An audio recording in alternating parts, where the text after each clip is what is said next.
lived on the third floor, as I told you, and we had to go shopping. For fish, my mother used to go every Thursday to a fish store.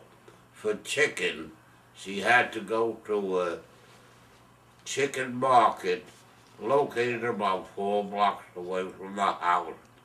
Had the shepherd kill the chicken and pluck the feathers herself.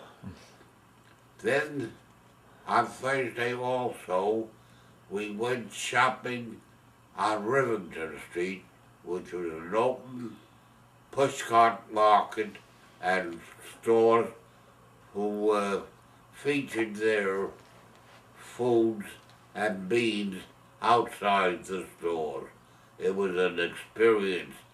The location consisted of 4 blocks, and I used to meet my mother and carry the packages home. But shopping was a pleasure. You had to bargain for food and fruit, and had to hassle with the peddler. It was a delight to see them get by, but shopping we went. After all was prepared, my mother used to get up about 6 o'clock, 7 o'clock in the Friday morning and start baking. And she made the most delicious challah and cakes to supply us. We all sat down around the table at Friday night and had a Friday night dinner. Gefilte fish, soup and noodles, chicken or pot roast, and no dessert. Sometimes we would get apple sauce, but that was it. But her cakes and everything she made were a delight to eat, and so we lived. As far as heating the place, we had a bin down in the basement where we kept our coal, and we had to make 3 or 4 trips a week to supply the coal stove. To start the stove, I used wood that I carted home from a furniture place and used to drag it from Avenue C to our house and then chop it and bring it down. It also helps supply our grandparents who lived on the first floor in the building. None of us would ever walk by my grandparents' house, coming or going, without stopping in and saying hello. They were a delight to meet. And especially on Friday night and Saturday night, when the family used to come to visit them.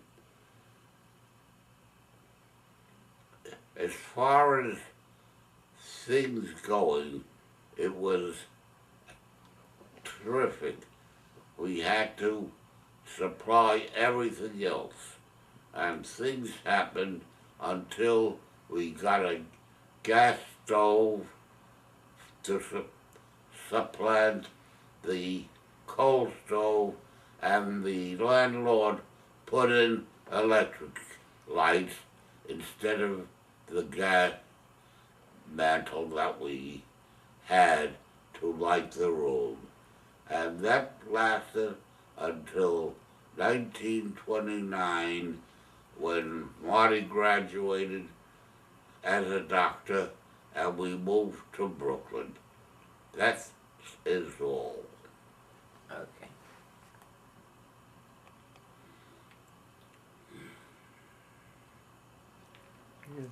All right.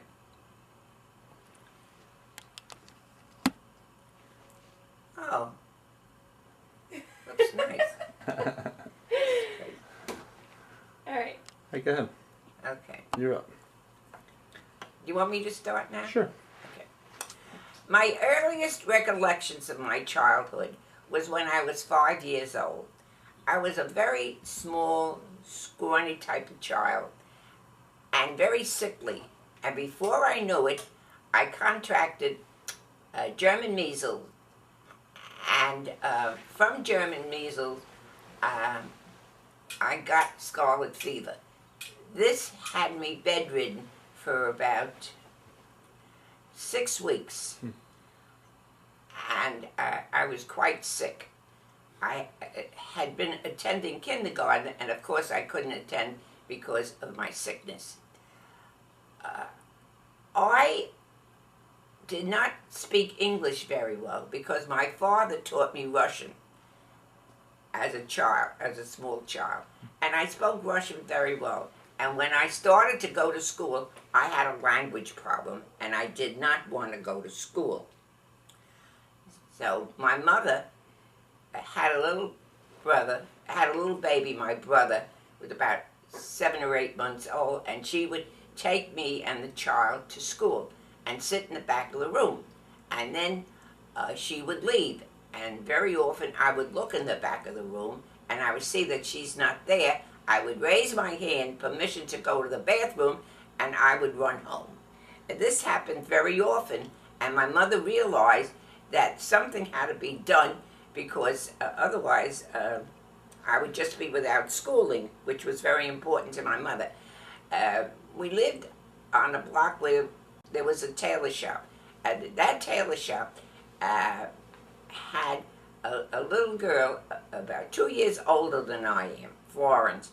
And they decided that Florence would take me to school every morning and bring me home for lunch and then take me back for the second session and then bring me home at 3 o'clock.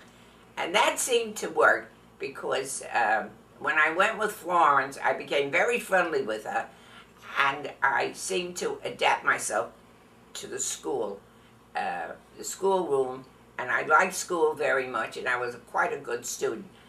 Now, the next important thing in my life happened when I was 8 years old. We lived in a Park Slope section of Brooklyn on 7th Avenue between 4th and 5th Street, opposite Manual Training High School. It is today known as John Jay High School. This was the high school I graduated.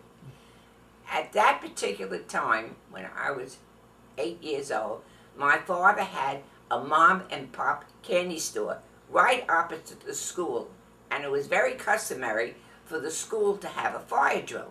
But that particular time, they did not come out orderly in lines like they do today, but they just came right over, and they would go immediately to my father's store to buy the candy. So when my father used to see this, he immediately would ring for my mother to please come down because we lived on the 3rd floor. And we had a button, and he pressed the button, and my mother came down with my brother, who was about 3 years old, and she had very hurriedly dressed him with the oldest things she could possibly get. She didn't care. She just grabbed whatever she had and dressed him and came down and gave him his little kitty car and told him he should be outside in the kitty car and just walk the streets back and forth until the fire drill was over. When the fire drill was over, which took about 15 minutes, my mother said to my father, "Please go and see where our child is." My father said, "I'm sorry, I'm too busy. I have to refill the candy counter and other things." So they argued about 10 or 15 minutes as who was to find the child until my mother got very disgusted and she walked outside and started looking for my brother. He was nowhere to be found. They looked for about an hour. They combed the streets backwards and forwards. They went to the left, to the right. So they became very alarmed and they called the police. And then the police came. it has been about 2 hours since he was missing. When I came home from school at 3 o'clock, I always went into the store first before I went upstairs. And I went into the store. Of course, I was greeted by my mother and my aunt, bewailing the fact that the child was missing and that he was taken. They didn't know what to do. And of course, I started to cry. And we all cried in the store. Not only crying, but I can still close my eyes and hear my mother's and my aunts screaming. We had 3 telephones in the store. And one telephone was open, always open. Nobody used the other 2 telephones because they wanted to hear, in case they had to hear from the police, they wanted to know that they were able to receive a message.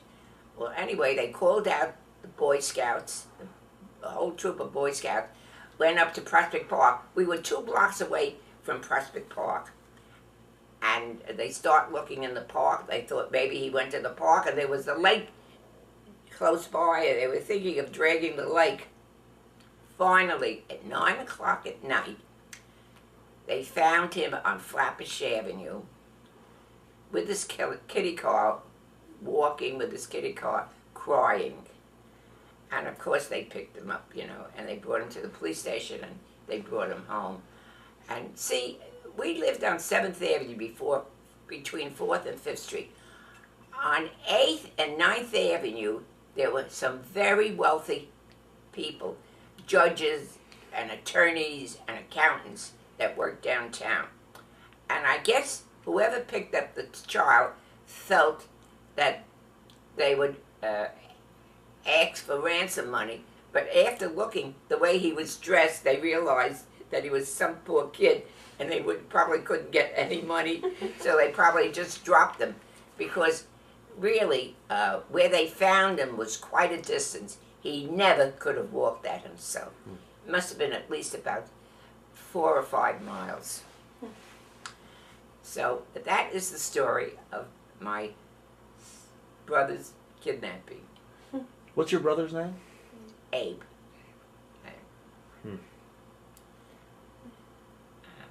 Continued next week. Why don't you guys tell me about the earliest memory you remember? The earliest as a child that you can remember. I remember my brother being born. My mother was in the bedroom giving birth, screaming as per usual. My father told me to go into my room, and then all of a sudden I heard a baby crying, and it was my brother. And my father said to me at that time, I should be very happy I have a son, but I'm very sad because my brother is going into the army. So my brother, it must have been about 1918 when my brother was born. Was he drafted? What? Was your father's brother drafted? Oh, my brother? No, you said your father. This is your my uncle. father's brother. No, my father's brother. Right, was he that drafted went to the into army? Evidently, he must have been drafted at that time. 1918, when he went across. Yeah. My Uncle Sam was in the army. You had Uncle Sam? Yeah, I had an Uncle Nice. Sam. Yeah. He was a handsome guy, too. What kind of, what did he serve in the army? Where did he go? Do you know where he served at in the war? I don't know where he served, but he was just an ordinary soldier. He didn't have any rank of any kind. He lived in Boston, I know. We didn't see too much of him, except the family reunions every once in a while. I do remember when I was about 3 years old, my father had a very large family living in Albany. And they decided, my father wanted to move to Albany because he had just lost his job from Julius Grossman, which was a very well-known manufacturer of shoes. And being a socialist, my father decided that they weren't being paid enough. So he organized a strike, and they striked, and they lost the strike. So when he went back to work, they immediately fired him.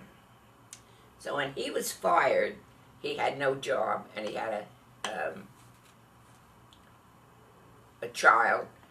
So he had quite a wealthy brother in Albany who was had a cleaning and dyeing factory and store on State Street, right opposite the Capitol. Albany is the capital of New York State. So he wrote to him and told him that he was out of work. So my Uncle Meyer said to my father, "Come to Albany." And he says, "We'll get you a job." So off we went. I remember riding on the Grand Central Railroad, and then we went to Albany. And he bought my father a grocery store, that I remember. And my mother made wine for Passover, and she had taken the cherries, she made cherry wine, and she had taken the cherries out with a sieve and had them on the table, and she was busy in the store with my father, and I was eating those cherries until I walked into the store, and I couldn't walk. I was like dragging my feet, and I was falling all over myself. And a customer said to my mother, "You know, it looks like your little girl must be drunk or something. Look at her, she's falling all over herself." So my mother went inside the kitchen, picked me up, and of course picking me up, she smelled the liquor from my breath, and she said, "Oh my God, she must have eaten those cherries that I had on the table." And sure enough. Nice. We didn't stay. How old were you then? I must have been about 2:30, about 2.5 or 3 years old. Huh. My mother was very unhappy in Albany because she was surrounded completely by my father's family. My father had a very large family.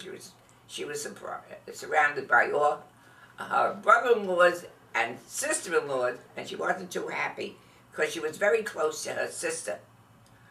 So she made my father sell the store, and we moved back to New York. And we moved back to New York. We bought this store on a mom and pop candy store right opposite the high school, on 7th Avenue in the Park Slope section between 4th and 5th Street. And we stayed there for a couple of years. We must have stayed there about 5 or 6 years until they made my father, his lease expired and they wouldn't give him a new lease, and he had to move to another store. There was an empty store there further down the block, but it wasn't as good a store as the store that he left. So he stayed at that store for about another 2 or 3 years, and he wasn't doing very good business. So he finally sold that store at a loss, and he bought another store at 17th Street and 9th Avenue in Brooklyn. And we stayed there for the rest of my public school and high school years. We stayed there a long time. All right, Jerry. Remember your earliest memory?